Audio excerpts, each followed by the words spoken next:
In this Warmaster video we shall take a look at the Wood Elves. The Wood Elves are a fan-made list, revised for competitive play by the Rules Committee. Wood Elves. The Wood Elves are the distant descendants of the Elves who originally colonized the Old World. Many thousands of years ago, after the Sundering and the War of the Beard, some of the Elves refused to give up their homes in the Old World and returned to Ulthuan. Instead, they settled within the deep forests, most notably the magical forest of Athel Loren. Over many hundreds of years, the Elves developed a symbiotic relationship with the forest spirits who shared their home. With the forest spirits learning to tolerate the Elves, and the Elves becoming wilder, more insular, and extremely protective of their forest realm, these Elves became known as the Wood Elves. To this day, the Wood Elves jealously guard the borders of Athel Loren against all intruders. The Wood Elves are masters of covert warfare.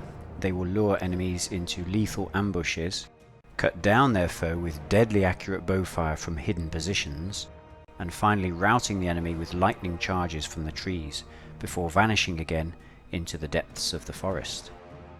The Wood Elves are not a numerous race, and are unable to field armies of the scale upon which Warmaster is based.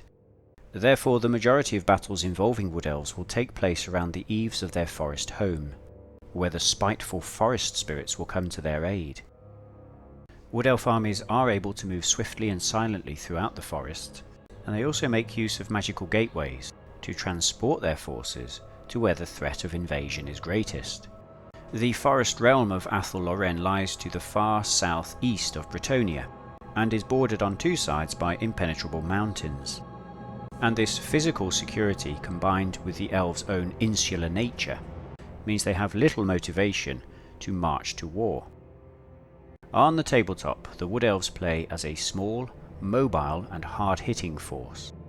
They can field units of deadly accurate archers, vicious melee infantry in the form of war dancers and forest spirits, shock cavalry, missile cavalry, and flyers.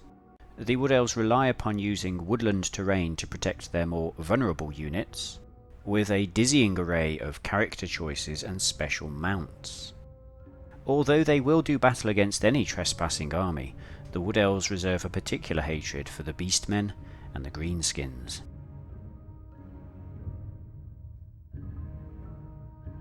The Wood Elf army list features 10 troop choices and 5 character choices.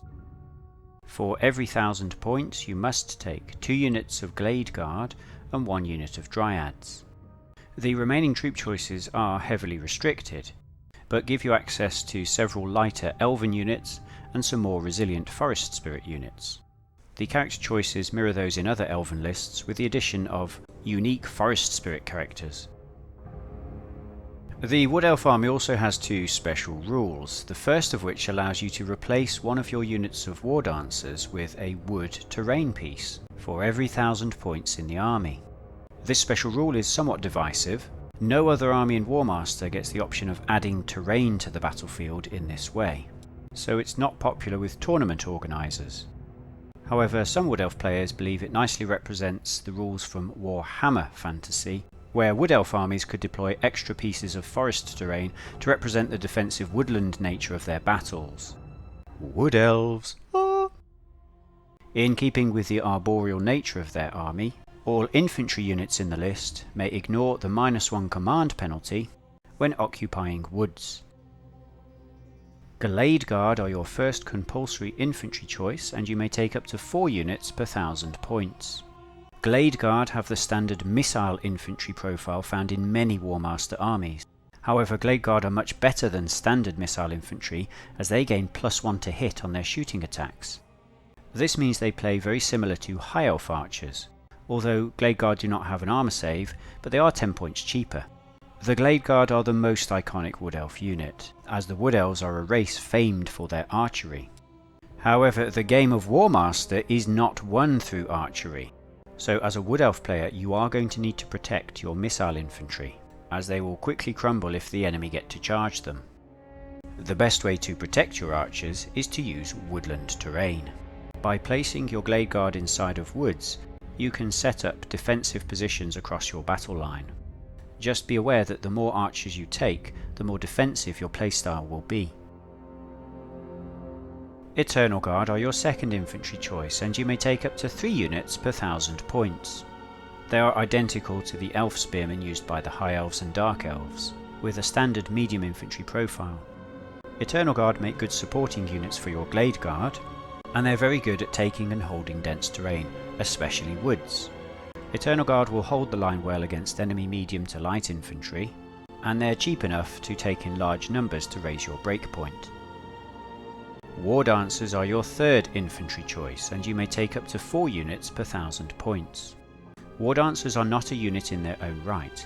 They cost 30 points for a single stand, which is then added to any other elf infantry unit. They operate in an identical fashion to Empire skirmishers, and can be positioned anywhere around the parent unit in any formation without making the parent unit irregular. The War Dancers can be removed as a casualty stand in place of any other stand from the parent unit, and don't impose the -1 command penalty if you choose to do this. The War Dancers will count as having the same armor save as their parent unit. You can attach War Dancers to Glade Guard if you wish, but by far the best usage of War Dancers is to attach them to Eternal Guard units. A unit of Eternal Guard in column with War Dancers at the front has combat stats identical to Saurus warriors, but with an extra 3 hits. A whole brigade of Eternal Guard with War Dancers at the front is a fearsome opponent, capable of taking on and beating all but the heaviest of enemy infantry. War Dancers are, in my opinion, a very iconic Wood Elf unit, and you can put some fantastic conversions on their base. Way Watchers are your fourth infantry choice, and you may take 1 unit per 1000 points. Way Watchers are an unusual unit type unique to the Wood Elf list. Unlike other infantry, Way Watchers only have 2 stands in their unit. They are extremely fragile in close combat, but do have 2 shooting attacks per stand. Way Watchers are the best archers in the game, as their shooting attacks gain +1 to hit and also reduce enemy armor saves by 1 point. Way Watchers can also be deployed from ambush in the same way as Gutter Runners or Beastmen infantry, and this allows Way Watchers to play similarly to artillery. They are a threat projection, and your opponent is likely to keep their vulnerable units, such as their own artillery, far away from any terrain pieces on their own side of the board, just in case your Way Watchers appear and shoot them to death. Beware of deploying Way Watchers unsupported behind enemy lines, however, as they are very vulnerable to enemy charges and also to enemy counter-missile fire. Way Watchers also come with the added bonus of increasing your scouting value to astronomical levels for only 60 points. Wood Elves. Dryads are your fifth infantry choice. You must take 1 unit per 1000 points and can take as many units as you wish. Dryads have a medium infantry profile identical to Orcs, and they're a very affordable damage dealer unit. Dryads also have the Forest Spirit special rule. This means they are immune to terror, but impose a -1 command penalty if they are ordered by an Elf General or Elf Noble. However, there are numerous other Command 8 characters in the Wood Elf list to help you order the Dryads, so the Forest Spirit rule is broadly positive, with no impact upon points. Dryads can be used as shock infantry to assault the enemy positions, and with 5 attacks per stand on the charge, they're very good at this. Just don't expect them to last a long time in combat, as they will take attrition. In addition, your Dryads also add to your scouting value, so this makes them excellent value for money. Wood Elves. Treekin are your 6th infantry choice, and you may take up to 2 units per 1000 points. Treekin have the standard heavy infantry profile common to many armies in Warmaster, and they also have the Forest Spirit special rule making them immune to terror, but imposing the -1 command penalty on some elven characters. Treekin make a great anvil unit. With 4 hits, they are the most resilient unit in the entire army list, and if you place them in defendable terrain, they're very hard to shift. They're also extremely cheap at only 105 points per unit.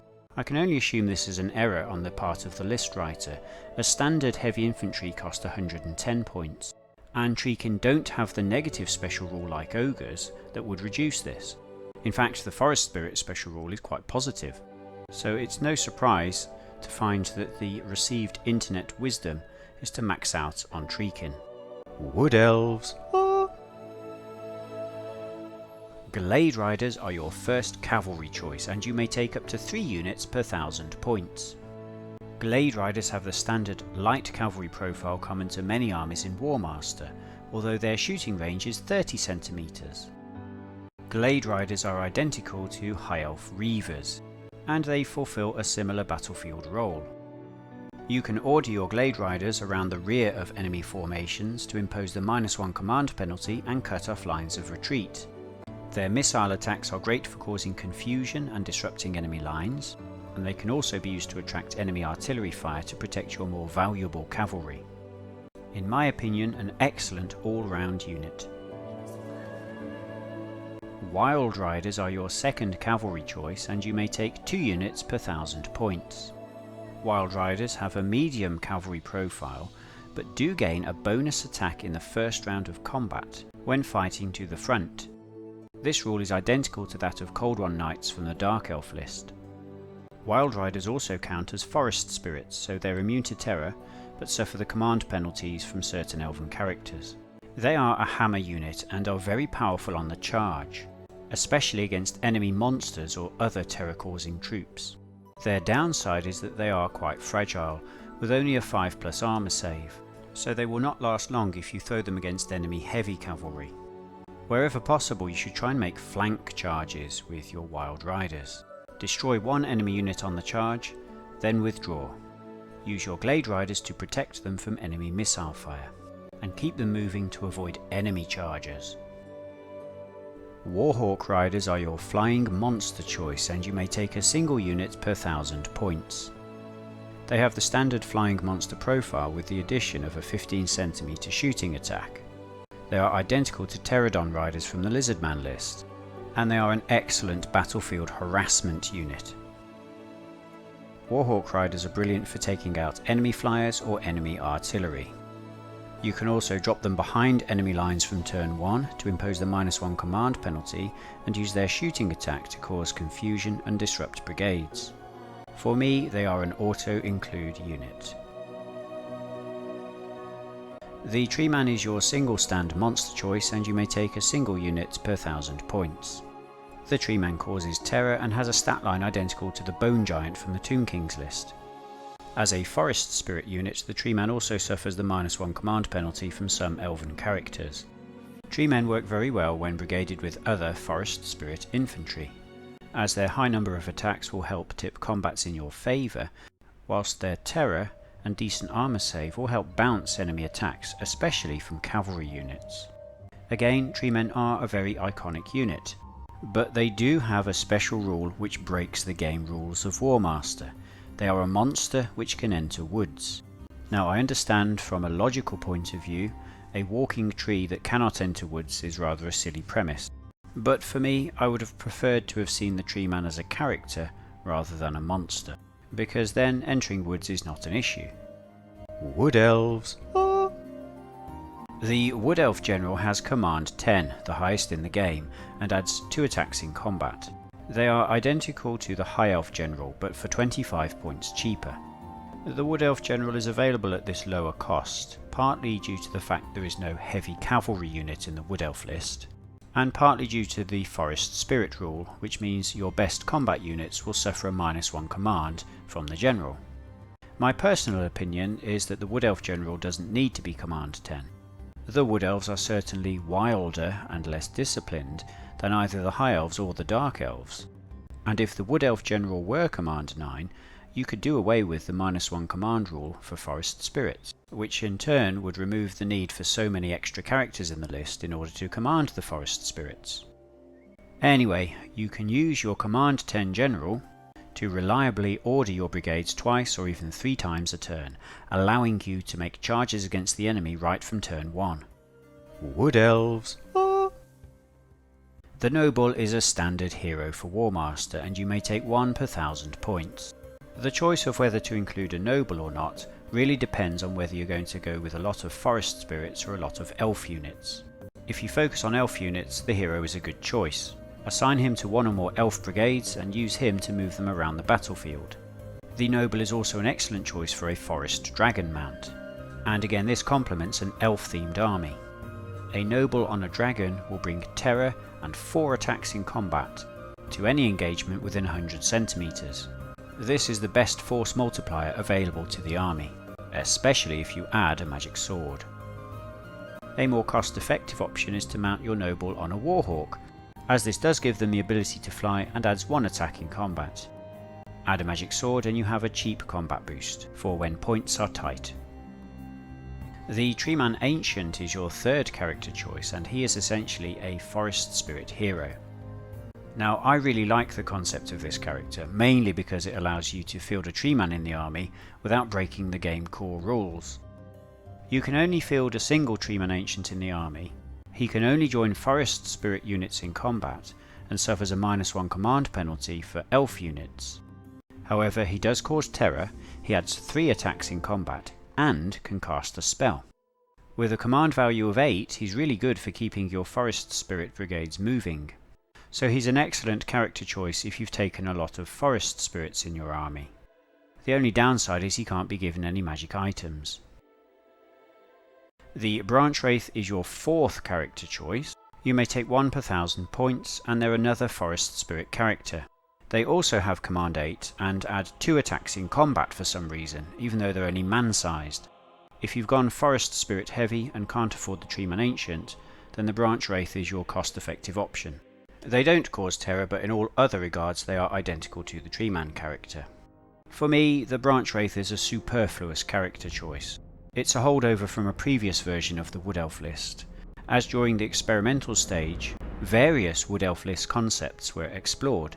One of which was a list for Wood Elf units and a list for Forest Spirit units, and you could select units from both lists to build your army. The Branch Wraith was the standard Command 8 1 attack hero from the Forest Spirit list, but at some point during the development process of the current list, the Branch Wraith changed to its current form. Wood Elves! Ah. The Spellweaver is your 5th character choice. You may take 1 per 1000 points, and they have the standard Elf Wizard profile. Spellweavers do not suffer the -1 command penalty when ordering Forest Spirits, so they are an auto-include for your army if you've taken a lot of Forest Spirits but don't want to pay for the expensive Forest Spirit characters. The Spellweaver can also be mounted on a Unicorn, which is identical to the Unicorn in the Bretonnian army. It adds 1 attack in combat and allows you to add +1 to cast a spell once per game. A good option if you have 15 points to spare. Any elf character can also be mounted on a giant stag for 10 points, granting a bonus attack. This is essentially a better version of the chariot mount found in other Warmaster armies. No other army has 4 character mount options. Wood Elves! Ah. If you take any Forest Spirit character, or the Spellweaver, you gain access to the first spell on the list, Tree Singing. Now, you remember that wood you're allowed to bring with you when you play Wood Elves? Well, this spell allows you to move it around the battlefield. At 4+ to cast and with 30 cm range, it's easy to get off. The spell will move your additional wood 2d6 cm in a direction of your choice, and any of your units inside the wood get to move with it. This can be infuriating for your enemy, as you can keep moving your defended archers further and further out of harm's way. Now, this spell is very Wood Elfy, but it's not very Warmastery. It's a Warhammer spell that's been ported into Warmaster.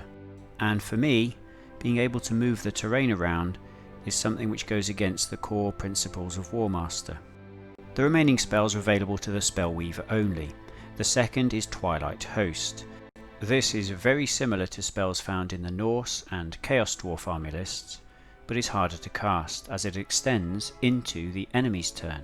It grants terror to one of your units.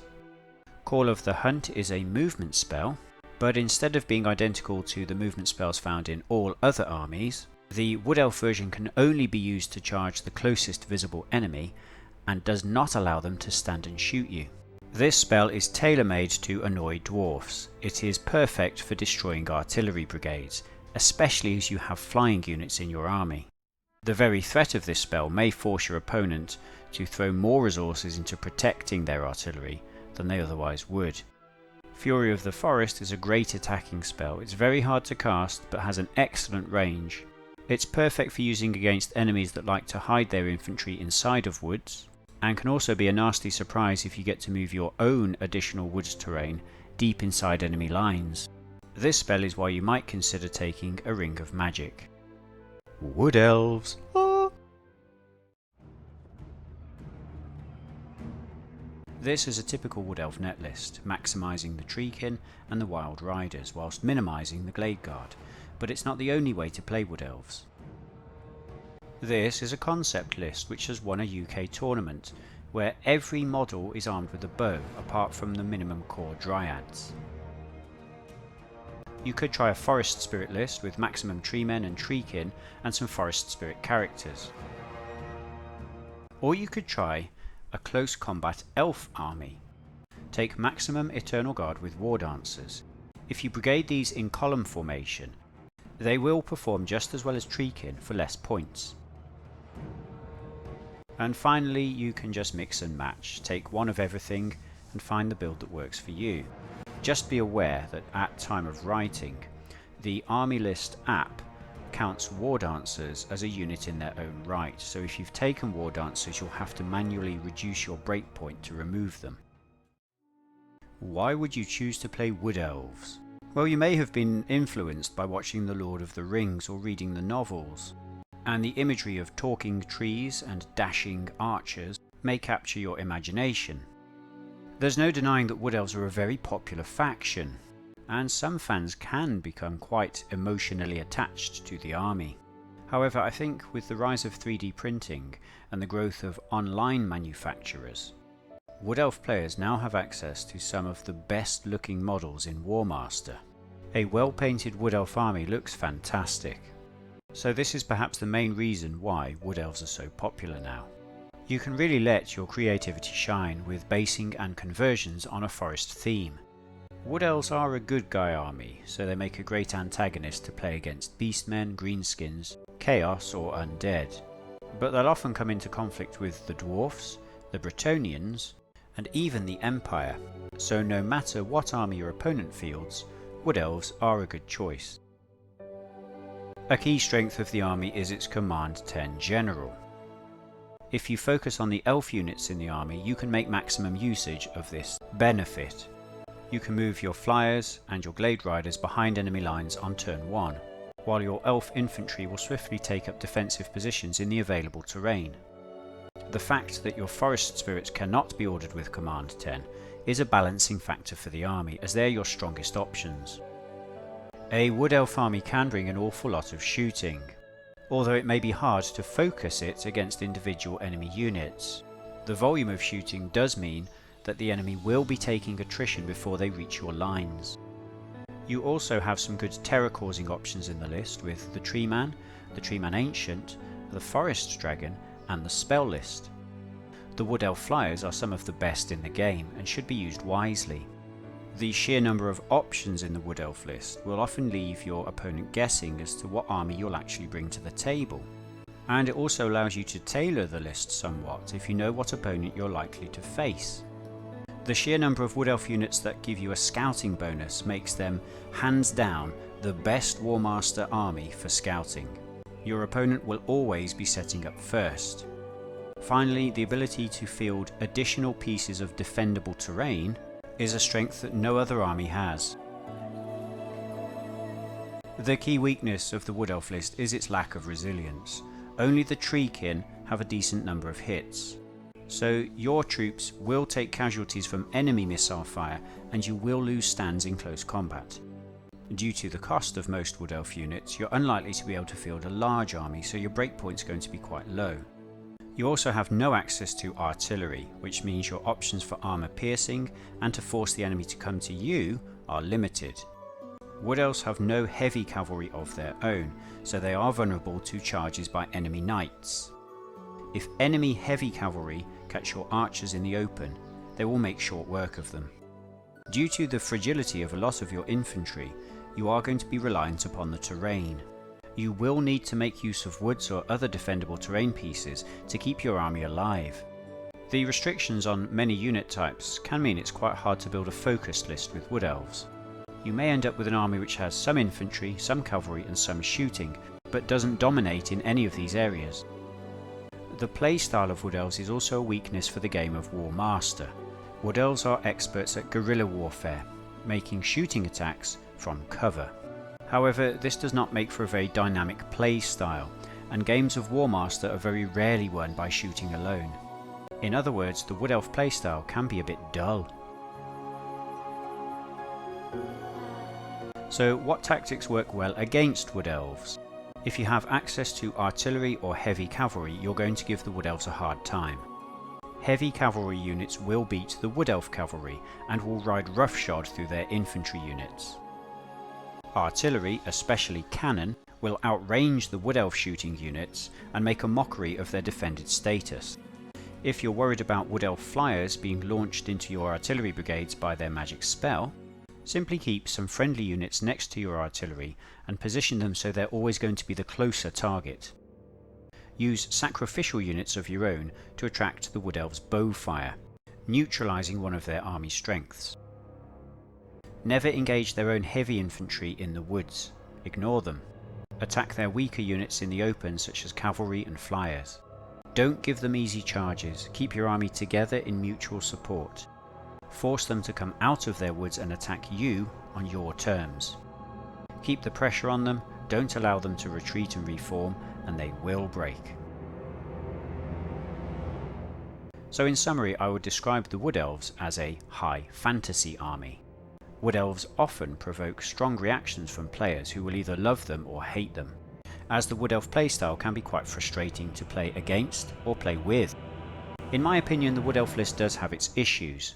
For example, the amount of options and special rules in the list is higher than any other army, and this somewhat goes against the design aesthetic of Warmaster.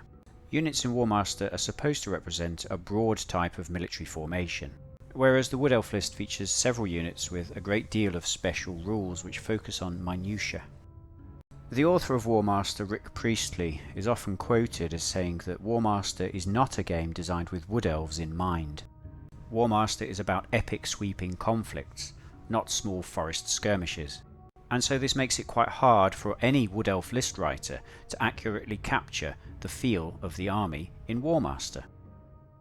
There are also a number of very vocal fans of the Wood Elves who will all have their own differing opinions as to how a Wood Elf list should look. So trying to come up with a Wood Elf list that pleases everybody is an impossible task. I think the Wood Elves are the opposite of the Beastmen. The Beastman list has suffered from a lack of attention over the years in my opinion, whereas the Wood Elf list has suffered with too much attention. Still, despite its oddities, I firmly believe that the Wood Elf list is not overpowered and not underpowered. I hope new Wood Elf players will take advantage of the fantastic miniatures now available and provide some feedback on how the army list plays. Or if, like me, you find the current Wood Elf list is not to your taste, you can design your own, and you can check out my alternate Wood Elf list at the link below.